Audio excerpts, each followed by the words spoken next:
பக்கத்து பொண்ணு பிரியா எல்லாரும் எப்படி இருக்கீங்க? நான் ரொம்ப நல்லா இருக்கேங்க. இந்த வீடியோவில் கிராமத்து லைஃப்பில் காலையில் எனக்கு எப்படி போகுதுன்னு சொல்லிட்டு இந்த வீடியோவில் பார்க்கலாம் வாங்க. நைட் டைம் கொஞ்சம் டைம் கிடச்சி அப்படின்னாங்க அந்த டைம்லேயே தலைக்கு நல்லா ஆயில் அப்ளை பண்ணிடுவேங்க. காலையில் எழுந்ததும் நல்லா சிக் எடுத்துகிட்டு பின்னல் போட்டு பின்னாடி வந்து கேட்ச் கிளிப் போட்டுக்குவேன். அப்படி போட்டேன் அப்படின்னு தான் வேலை சேர்த்து கொஞ்சம் நல்லா இருக்குங்க. தலை வரைக்கும் நல்லா சிக்கில்லாத முடி சீவிங்க பின்னல் போட்டுட்டேங்க. பின்னல் போட்டதுக்கப்புறம் கேட்ச் கிளிப் வந்து போட்டாச்சு. நேற்று மதியமே மருதாணி வந்து அரைச்சிருந்தேங்க. குழந்தைங்களுக்கு மட்டும் வச்சு விட்டுட்டு நான் வந்து வைக்கலைங்க. ஏன்னா பகலில் வந்து நிறைய வேலை இருக்குங்க. மருதாணி வச்சுட்டு இருந்தோம் அப்படின்னா நம்மளால் வேறு எந்த வேலையுமே செய்ய முடியாதுன்னு சொல்லிட்டு பகல் டைமில் வந்து வைக்கல. நைட்டு படுக்க போகிறதுக்கு முன்னாடி வச்சுட்டு படுத்துங்க. காலையில் எழுந்திரிச்சு பார்த்தோம் அப்படின்னா நல்லா சூப்பராகவே செவந்துருந்துச்சு. கையெல்லாம் நல்லா வாஷ் பண்ணிவிடுங்க. லைட்டாக அந்த தலைக்கு தேய்ச்சி இல்லைங்களா அதே ஆயில் எடுத்து அப்படியே கையில் கொஞ்சமாக தேய்ச்சி விட்டுட்டு அதுக்கப்புறம் கோழிக்கு வந்து இற போகிறதுக்காக வெளியே வந்தாச்சுங்க. நல்லா பனி மூட்டமாகவே இருக்குங்க. காலையில் எழுந்திரிச்சு பார்த்தோம் அப்படின்னா லைட்டாக பனி இறங்குற மாதிரி விசு விசுன்னு காத்தடிச்சிட்டே இருந்துச்சுங்க. நேற்றே பாப்பாவோட ஸ்கூல் பேக்கெலாம் துவைச்சி போட்டாச்சுங்க. மணி காலையில் 6:30 மேலே ஆயிடுச்சுங்க. இன்றைக்கி பாப்பாவுக்கு ஸ்கூல் இருக்குது. ஆட்டுக்கடி தர வேலையெல்லாம் அப்புறமா பார்த்துக்கலாம். ஃபஸ்ட்டு சமைக்கிற வேலையை பார்க்கலான்னு சொல்லிங்க. ஃபஸ்ட்டு இந்த அடுப்பை சுற்றி கூட்டி விட்டுட்டு சாப்பாடு வச்சு விட்டதுக்கப்புறமா அந்த சைடு வீட்டுக்கு முன்னாடி இருக்கிற வாசல்லாம் கூட்டிக்கலான்னு சொல்லிங்க. ஃபஸ்ட்டு வீட்டு சைடில் வந்து கூட்ட ஸ்டார்ட் பண்ணிட்டேன். கிராமத்துலலாம் காலையில் நேரமாக எழுந்திரிச்சுங்க. வாசல்லாம் கூட்டி சாணி தெளித்து விட்டுட்டு அதுக்கப்புறம் தாங்க சமைக்கிறதுக்கே ஸ்டார்ட் பண்ணுவாங்க. நல்லா சின்ன பிள்ளையாக இருக்கும்போது அம்மா காலையில் நேரமாக எழுந்திரிச்சுங்க. வாசல்லாம் சுத்தமாக கூட்டி சாணி தெளித்து விட்டுட்டு அதுக்கப்புறம் தாங்க சமைப்பாங்க. நாங்கள்லாம் வீட்டை விட்டு வெளியே வந்தோம் அப்படின்னா வலிக்கு விடுங்க. அந்த அளவுக்கு அம்மா கெட்டியாக சாணி கரைச்சி தெளித்து விட்டுருப்பாங்க. நான் 9th படிக்கும்போது தாங்க எங்கள் வீட்டில் வந்து சிலிண்டரே வாங்கினாங்க. அதுக்கு முன்னாடியெல்லாம் விறகடுப்புலேயே தான் சமைப்பாங்க. 1வது 2வதுலேருந்து 8வது வரைக்கும் விறகடுப்பில் சமைச்சு தான் ஸ்கூல் வந்து கிளம்புவோம். அம்மா வாசல் கூட்டுற வேலையெல்லாம் முடிச்சுட்டு சமைச்சு கொடுக்குறதுக்கே ரொம்ப லேட் ஆயிரும்.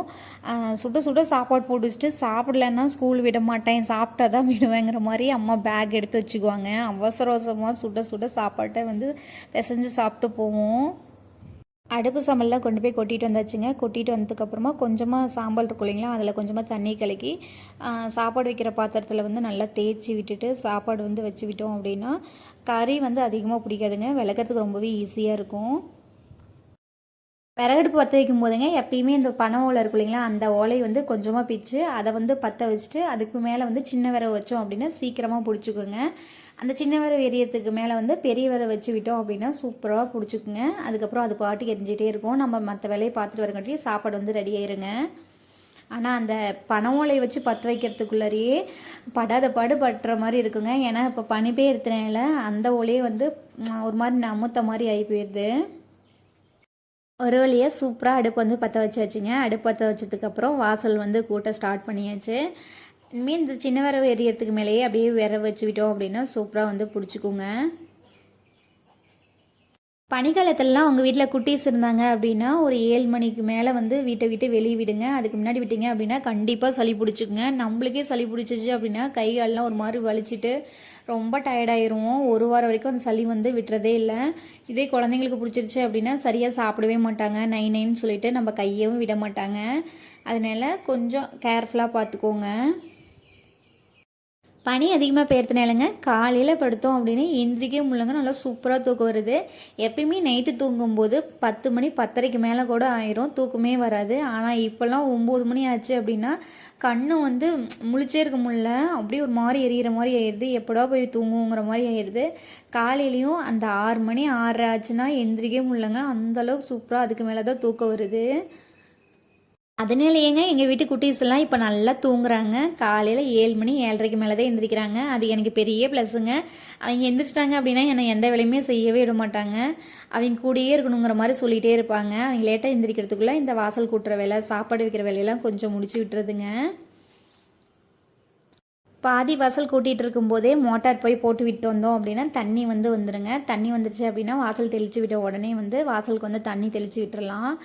அந்த தண்ணி கொஞ்சம் கையில் தொடும்போது பார்த்தோம் அப்படின்னா அந்தளவுக்கு விறுவிறுன்னு இருக்காதுங்க. லைட்டாக ஹீட்டாக இருக்கிற மாதிரி இருக்கும். காலையில் தூங்கி எழுந்திரிச்சிருந்துங்க. வீட்டுக்கு வெளியே மட்டும் ஒரு 2-3 கிலோமீட்டருக்கு மேலே நடந்துருவேன். அந்த அளவுக்கு வீட்டை சுற்றி நடந்துக்கிட்டே தாங்க இருப்பேன்.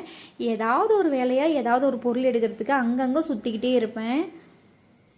காலையில் எழுந்ததும் நம்ம வாக்கிங் போக தேவையில்லைங்க. எக்ஸசைஸ் எதுவுமே செய்ய தேவையில்லை. வீட்டு வேலையை செஞ்சோம்னாவே போதுங்க. நம்மளுக்கு வந்து வெயிட் போடவே போடாது.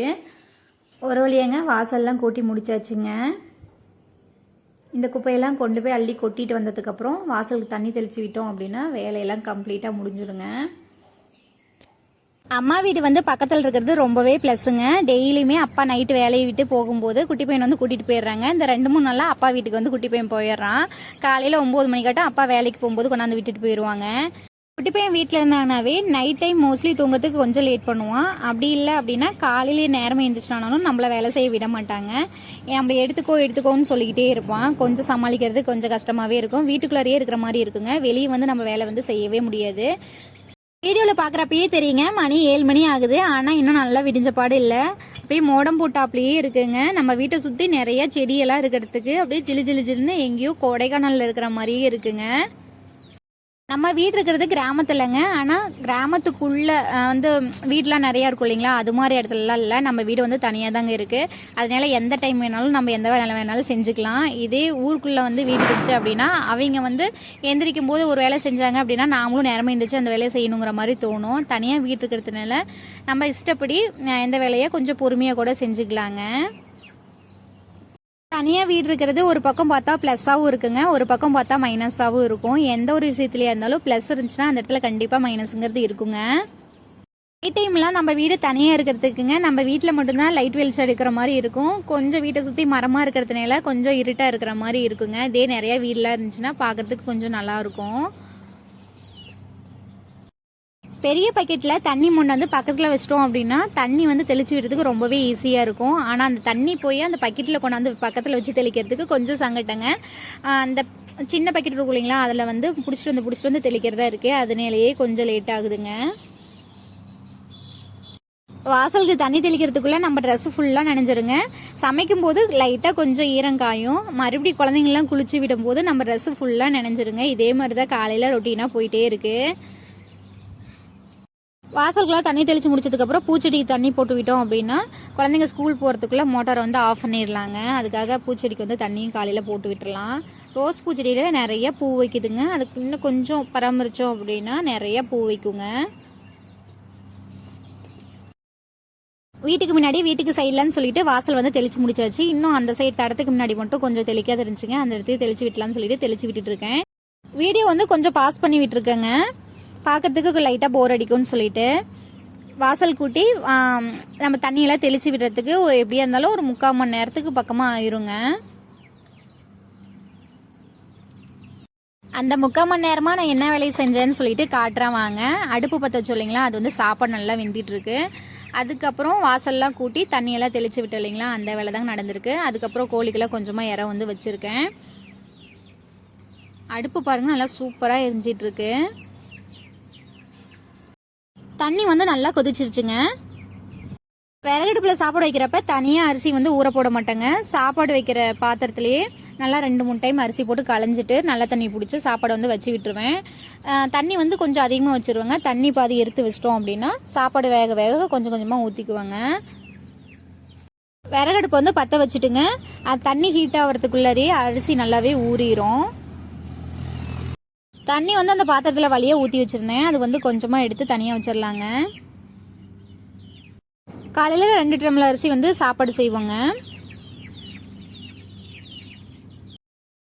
தண்ணி நல்லா கொதிச்சிச்சுனாவே சாப்பாடு வேறதுக்கு வந்து ஒரு 10 நிமிஷம் தாங்க சீக்கிரமாக சாப்பாடு வந்து ரெடி ஆயிரும். இந்த வேலையெல்லாம் செஞ்சுட்டு இருக்கிறதுலையே நம்ம வீட்டு குட்டி பாப்பா வந்து முழிச்சு வந்துட்டாங்க. குழந்தைங்க எந்திரிச்சு வந்ததுமே குழந்தைங்கள ஒரு 10 நிமிஷம் மட்டும் நம்ம மடியில் உட்கார வச்சு கொஞ்சிட்டு அதுக்கப்புறம் விட்டோம் அப்படின்னா அவங்களுக்கும் அன்னைக்கு டே வந்து நல்லா சூப்பராக போகும். குழந்தைங்க எந்திரிச்சு வந்ததுக்கப்புறம் நம்ம ஏதாவது வேலை செஞ்சுட்டு இருந்தோம் அப்படின்னா அவங்க ஒரு மாதிரி பொக்குன்னு போயிடுவாங்க. சின்ன பாப்பா அப்படியே ஒரு 10 நிமிஷம் மட்டும் மடியில் உட்கார வச்சுட்டுங்க. கொஞ்சிட்டு இருக்கும்போதே சாப்பாடு வந்து வெந்துருச்சுங்க. சாப்பாடு வடிச்சு விட்டுட்டு பால் வந்து வாங்கிட்டு வந்துருந்தேங்க. அதையும் அப்படியே விறகடுப்பே காய வச்சிடலான்னு சொல்லிட்டு ஊற்றி வந்து வச்சாச்சுங்க. சின்ன பாப்பா வந்து தூங்கி எழுந்துங்க 10 நிமிஷம் 1/4 மணி நேரத்துக்கு எதுவுமே பேச மாட்டா. நம்ம ஏதாவது ஒன்று கேட்டோம்னா கூட ரொம்ப அமைதியாகவே இருப்பா. அதுக்கப்புறம் வாய் பேச ஸ்டார்ட் பண்ணிட்டானா ஏதாவது ஒன்று இழுத்து சொல்லிகிட்டே இருப்பாங்க. இப்பயும் அது மாதிரி தான் சொல்லிட்டு இருக்கா. நம்ம வீட்டில் நேற்றே சிலிண்டர் வந்து தீர்ந்து போச்சுங்க. புக் பண்ணியிருந்தோம், நாளைக்கு வந்து கொண்டாடுறேன்னு சொல்லியிருந்தாங்க. அதனால தாங்க பால் காய்க்கிறது கூட வெளியே காய வைக்கிறேன். இல்லைன்னா பால் காய்க்கிறது எல்லாமே உள்ளடுப்பில் வந்து பண்ணிக்குவோம். குழந்தைங்களுக்கு ஸ்கூலுக்கு தேங்காய் சாப்பாடு செஞ்சு கொடுக்கலான்னு சொல்லிங்க. அது எல்லாமே ரெடி பண்ணி எடுத்து வச்சிருக்கேங்க. அதுக்குள்ளே நம்ம பெரியம்மா எந்திரிச்சு வந்துட்டாங்க. நேற்று வந்து பேக்லாம் துவச்சி போட்டிருந்தேன், அதெல்லாம் எடுத்து கொடுக்க சொன்னாங்கன்னு சொல்லிட்டு அதெல்லாம் எடுத்து கொடுத்துட்ருக்கேங்க. தேங்காய் சாப்பாடு செய்கிறதுங்க கொஞ்சமாக எண்ணெய், கடுகு, உளுத்தம்பருப்பு, கடலைப்பருப்பு எல்லாம் சேர்த்துனதுக்கப்புறங்க பெரிய வெங்காயம் வந்து சாம்பார் வெங்காயம் இருக்கும் இல்லைங்களா, அது வந்து ஒரு 2 வெங்காயத்தை வந்து கட் பண்ணி சேர்த்துருக்கேன். ஒரு 2 பச்சை மிளகாய் வந்து கீரி சேர்த்துருக்கேங்க. கொஞ்சமாக கறிவேப்பிலை தலை வந்து சேர்த்துருக்கேங்க. வெங்காயத்தோட பச்சை வாசனை போகிற அளவுக்கு நல்லா ஃபஸ்ட்டு வதக்கி எடுத்துக்கலாங்க. அதுக்கப்புறம் தேங்காய் சேர்த்துட்டுங்க லைட்டாக பெருங்காயத்தூள் போட்டு தேவையான அளவுக்கு தூள் போட்டுங்க நல்லா ஃபஸ்ட்டு வதக்கிலாங்க. தேங்காய் நல்லா வதங்கினதுக்கு அப்புறங்க சாப்பாடு வந்து ஆற வச்சு வச்சுருந்தேங்க, அதையும் கொட்டி நல்லா கிளறி விட்டுக்கலாங்க. ஃபஸ்ட்டு கீழே எடுத்து வச்சு நல்லா கிளறி விட்டதுக்கப்புறம் அடுப்பில் வச்சு லைட்டாக கிளறி விட்டோம் அப்படின்னா சாப்பாடு வந்து நல்லா சூப்பராக இருக்குங்க. குட்டி பையனும் வந்துட்டாங்க. குட்டி பையன் வந்ததுக்கப்புறம் பாருங்கள் வந்து மடிமேல் ஏறி உட்காந்துக்கிட்டான். தேங்காய் வதக்கும் போதுங்க தேங்காவுக்கு தேவையான அளவுக்கு தாங்க உப்பு போட்டிருந்தேன். மறுபடியும் சாப்பாட்டுக்கு தேவையான அளவுக்கு உப்பு போட்டுங்க நல்லா கிளறி கொடுத்துட்டு அந்த நெருப்புலையே ஒரு 5 நிமிஷம் விட்டோம் அப்படின்னா நல்லா ஹீட் ஆயிருங்க. தேங்காய் சாப்பாடு வந்து கெட்டு போகாது. சாப்பாட்டு வேலையே முடிச்சுங்க. ஆனால் பாப்பா பாருங்க இப்போ தான் ப்ரஷ் பண்ணிட்டு இருக்காங்க. தூங்கி எழுதுலேருந்து டே ப்ரஷ் பண்ணுங்கடான்னு சொல்லிக்கிட்டே இருக்கணுங்க. அப்படி சொல்லிக்கிட்டே இருந்தோம்னா தான் அவங்க வந்து ப்ரஷ் பண்ண வந்து ஸ்டார்ட் பண்ணுவாங்க. இன்னைக்கு அப்பா வந்து நேரமாக வேலைக்கு போனதுனால குட்டி பையனை நேரமாக கொண்டாந்து விட்டுட்டு போயிட்டாங்க. நேற்று செஞ்ச பருப்பு சாம்பார் நம்ம வீட்டில் இருந்துச்சுங்க. பெரிய பாப்பா வந்து பருப்பு சாம்பார் வேணும்னு கேட்டா, அவளுக்கு வந்து பருப்பு சாம்பார் வந்து ஊற்றி கொடுத்துட்டேன். சின்னம்மா வந்து தேங்காய் சாப்பாடு வேணும்னு கேட்டா, அவளுக்கு வந்து போட்டு கொடுத்துட்டேங்க. 2 பேரும் சாப்பிட்டுட்டு இருக்காங்க. டைம் பாருங்க 8:15 தான் ஆகுது. சாப்பாடு இந்நேரம் போட்டு கொடுத்தோம் அப்படின்னா தான் 8:30க்குள்ள சாப்பிட்டு முடிப்பாங்க. அதுக்குள்ள வெறிய அடுப்பில் வந்து தண்ணி சுட வச்சிருக்கேங்க. தண்ணி லைட்டாக சுட்டதுக்கு அப்புறம் குழந்தைங்களை வந்து குளிக்க வச்சு ஸ்கூலுக்கும் கிளப்பி விட்டாச்சுங்க. இந்த ஒரு வாரமாவே நம்ம செடியில 2 பூவா பூக்குதுங்க. ஒவ்வொரு பூவா பூத்துச்சு அப்படின்னா யாருக்கு வச்சு விடுறதுன்னு தெரியாம வச்சு விடவே மாட்டேன். இந்த ஒரு வாரமா கரெக்டா 2 பூவா பூக்குதுங்க பாப்பாவுக்கு ஸ்கூலுக்கு வச்சு விடுறதுக்கு மட்டும். காலையில விட்டுட்டு இருக்கிற வேலையெல்லாம் முடிச்சு குழந்தைங்களை ஸ்கூல் அனுப்பிச்சு விட்டோம் அப்படின்னாவே நம்மளுக்கு பெரிய புயலே அடிச்சு ஓஞ்ச மாதிரி இருக்குங்க. எனக்கும் இப்போ அப்படிதான் இருக்கு. பாப்பா 2 பேர் தான் ஸ்கூல் போறாங்க அப்படின்னா குட்டி பையனும் கிளம்பிடுவான் எங்க அக்கா கூடயே. பாப்பா ஸ்கூல் கிளப்பி விட்டதுக்கு அப்புறங்க குட்டி பையனையும் குளிக்க வச்சு அவனையும் ஸ்கூலுக்கு வந்து ரெடி பண்ணியாச்சு. குட்டி பையன் வந்து பேபி ஸ்கூலுக்கு தான் போறான். குட்டி பையன் நிறைய குரங்கு சேட்டை பண்றாங்க. அந்த பெரிய ஸ்டூலுக்குள்ள சின்ன ஸ்டூலை போட்டு அதுக்கு மேலே ஏறி உட்காருறது, அதை வந்து கமுத்தி போட்டு உட்காருறதுங்கிற மாதிரி நிறைய குரங்கு சேட்டையெல்லாம் பண்ணிட்டே இருந்தான். பாப்பா 2 பேர்த்தையும் காலையில ஸ்கூல் அனுப்பிச்சு விட்டுனாவே லைட்டா ஃப்ரீ ஆயிருவேங்க. குட்டி பையனை ஸ்கூல் அனுப்பிச்சு விட்டேன் அப்படின்னா இன்னுமே ஃப்ரீ ஆயிருவேன். குட்டி பையனை வந்து கிளப்பி விட்டாச்சு. பேபி ஸ்கூல் மிஸ் வந்து வருவாங்க, கூட்டிட்டு போயிடுவாங்க. குட்டி பையனை ஸ்கூல் அனுப்பிச்சு விட்டதுக்கு அப்புறங்க பில்லு வந்து ஒரு கத்தை கொண்டாந்து ஆட்டுக்கு வந்து போட்டாச்சுங்க. ஆடு வந்து சாப்பிட்டுட்டு இருக்கு. குட்டி பையனுக்கு சுடு தண்ணியை வச்சு குளிச்சு விட்டதுக்கு அப்புறங்க அதே குண்டால் வந்து ஆட்டுத்தாளிக்கு வந்து சாப்பாடு வந்து வச்சிருந்தேன். அதே சாப்பாட்டை வந்து நாய்க்கும் வந்து போட்டுருவாங்க. இப்படி தாங்க இன்னைக்கு எனக்கு போச்சு. இந்த வீடியோ பிடிச்சிருந்துச்சு அப்படின்னா கண்டிப்பாக லைக் பண்ணுங்க. அப்போ தாங்க நம்மளோட வீடியோ கொஞ்சம் முன்னாடி எடுத்துகிட்டு போய் காட்டும். ஓகே பாய்ங்க. நெக்ஸ்ட் ஒரு இன்ட்ரெஸ்டிங்கான வீடியோவில் பார்க்கலாம்.